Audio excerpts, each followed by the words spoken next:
ഇന്ന് രാവിലെ കേട്ട ഒരു വീഡിയോ ക്ലിപ്പ്, അതിനെക്കുറിച്ച് ചില കാര്യങ്ങൾ പറയണമെന്ന് വിചാരിച്ചു.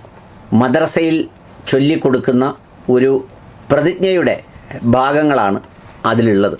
ആദ്യം അതൊന്ന് കേൾക്കാം, പിന്നെ ബാക്കി പറയാം. ഞാൻ പ്രതിജ്ഞ ചെയ്യുന്നു, ലോകം മുഴുവൻ സമാധാനവും കാരുണ്യവും നിലനിൽക്കണമെന്ന് ഞാൻ ആഗ്രഹിക്കുന്നു. മനുഷ്യർ തമ്മിലുള്ള കലഹങ്ങളും യുദ്ധങ്ങളും വലിയ നാശങ്ങൾക്കും വേദനകൾക്കും കാരണമാകുമെന്ന് ഞാൻ തിരിച്ചറിയുന്നു. ജാതി, മത, ഭാഷ വ്യത്യാസമില്ലാതെ എല്ലാ മനുഷ്യരെയും സഹോദരങ്ങളായി കാണാൻ ഞാൻ ശ്രമിക്കും. സ്നേഹത്തിൻ്റെയും ബഹുമാനത്തിലൂടെയും മാത്രമേ ലോകത്ത് സമാധാനം കൊണ്ടുവരാൻ കഴിയുകയുള്ളൂ എന്ന് ഞാൻ വിശ്വസിക്കുന്നു.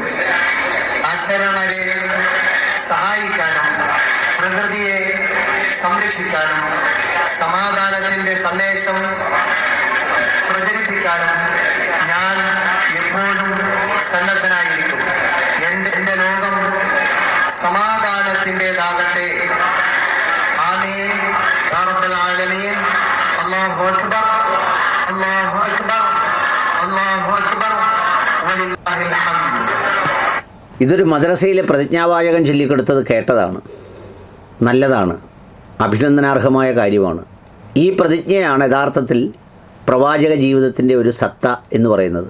വിശ്വാസപരമായ കാര്യങ്ങളൊന്നും ഇതിൽ അടിസ്ഥാനപരമായ നിസ്കാരം, നോമ്പ്, സക്കാത്ത്, ഹജ്ജ് എന്നൊക്കെ പറയുന്ന ഘടകങ്ങളെയൊക്കെ അങ്ങോട്ട് മാറ്റി നിർത്തിയാൽ ബാക്കി ഒരു പൊതുസമൂഹത്തിന് കൊടുക്കാൻ കഴിയുന്ന ഏറ്റവും വലിയ സന്ദേശവും ഒരു കുട്ടികൾക്ക് നൽകാൻ കഴിയുന്ന ഏറ്റവും വലിയ ഗുണപാഠവും ഉപകാരവുമാണിത്.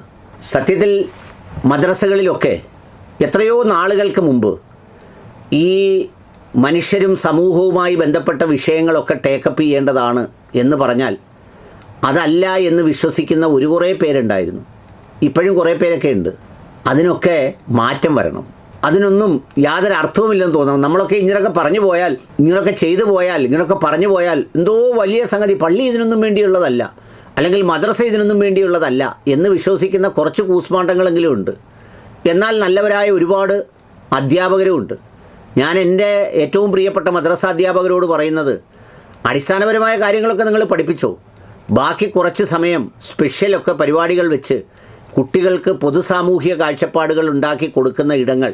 കാരണം മറുവശത്ത് ഈ വ്യക്തി സ്വാതന്ത്ര്യം മറ്റ് പലതും എന്നൊക്കെ പറഞ്ഞാൽ രാത്രികാലങ്ങളിൽ ചുറ്റി നടന്ന് മറ്റേ മരുന്നടിക്കാനുള്ള സ്വാതന്ത്ര്യത്തിലേക്കാണ് പോകുന്നത്.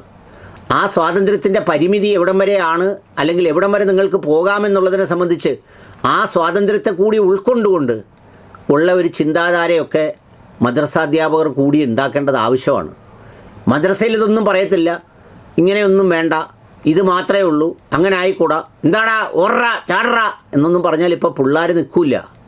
അവരെ കൂടി ഉൾക്കൊണ്ടുകൊണ്ടുള്ള ഒരു സമീപനത്തിലേക്കായിരിക്കണം കാര്യങ്ങൾ പോകേണ്ടത്.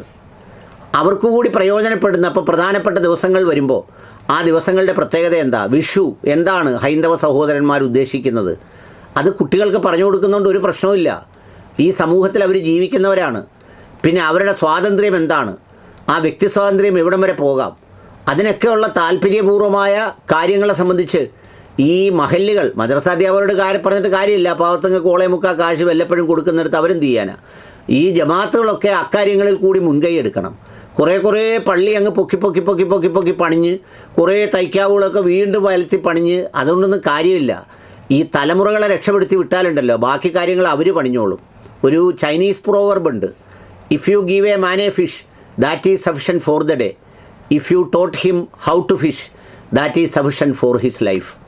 കുറേ യാചകരെയും കത്ത് കൊടുത്ത് പിരിക്കാൻ വിടുന്നവരെയും ഈ പറയുന്ന കലണ്ടർ കൊണ്ടു കടന്ന് വിൽക്കുന്നവരെയും ചെലവ് കാശിന് 30% കമ്മീഷൻ കൊടുത്ത് പിരിക്കാൻ വിടുന്നവരെയും പള്ളിയിൽ ഓരോ ഒക്കത്ത് നിസ്കാരം കഴിയുമ്പോഴും എഴുന്നേറ്റ് നിന്ന് ഞാൻ അവിടുത്തെ ഒരു പള്ളിയിൽ നിന്ന് വരുക, എനിക്ക് വീട് വെക്കുന്ന ദർസിൽ ഓടുന്ന വിദ്യാർത്ഥിയാ, കിതാബ് വാങ്ങിക്കാൻ കാശില്ലെന്നും പറഞ്ഞ് കൈനീട്ടുന്നവരെയും അല്ല വളർത്തിയെടുക്കേണ്ടത്. സ്വാതന്ത്ര്യബോധവും സ്വത്വബോധവും ഐഡൻറ്റിറ്റിയും ഉണ്ടാകത്തക്ക രീതിയിൽ സ്നേഹത്തിൻ്റെയും ചേർത്തുവെക്കലിൻ്റെയും പങ്കുവെക്കലിൻ്റെയും പാഠങ്ങൾ പറഞ്ഞു കൊടുക്കുന്ന വിശാലമായ കാഴ്ചപ്പാടോടുകൂടിയുള്ള മനുഷ്യരാണ് ഉണ്ടായിത്തീരേണ്ടത്. അതാണ് ഓരോ സമൂഹത്തിൻ്റെയും ഓരോ സമുദായത്തിൻ്റെയും യഥാർത്ഥ സമ്പത്ത്.